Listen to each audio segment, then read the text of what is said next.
বাড়িতে গেলে তো আম্মু কত রকমের পিঠা বানাই খাওয়াই, কিন্তু ওইগুলো আমি বানাইতে পারবো না। তো একটা উপকরণ আমার হাতের কাছে নাই, কিভাবে বানাবো? যেইটা আছে সেইটা দিয়ে একটা পিঠা বানাবো ভাবছি।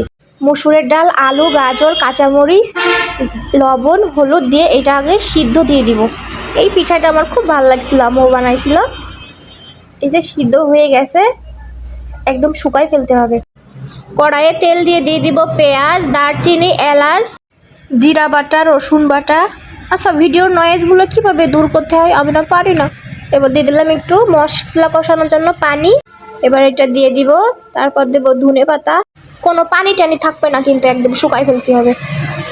আমি চুলা টুলা সব খুলে নিয়ে চলে আসছি, এই যে নিচে এখানে বসে বানাবো, রান্নাঘরে বানাবো না। এই যে আটার ডোটা কিন্তু আমি করে রাখছি, তেল দিয়ে ছেলতে হবে আটাটা।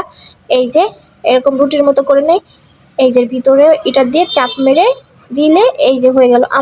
ধুর, এক হাত দিয়ে হয় নাকি? একটা ক্যামেরাম্যান যদি থাকতো, আর আমার তো জামাই যদি কই ভিডিও করে দাও তো রাত্রি দিয়ে আমার উগান্ডা শহরে পাঠাই দেবে। এই যে পিঠাটা তেলে ভাজলেই হয়ে গেল। এই যে হয়ে গেছে। আর এইগুলা দিব, এই ছয়টা দিব উপরতলার আন্টিকে।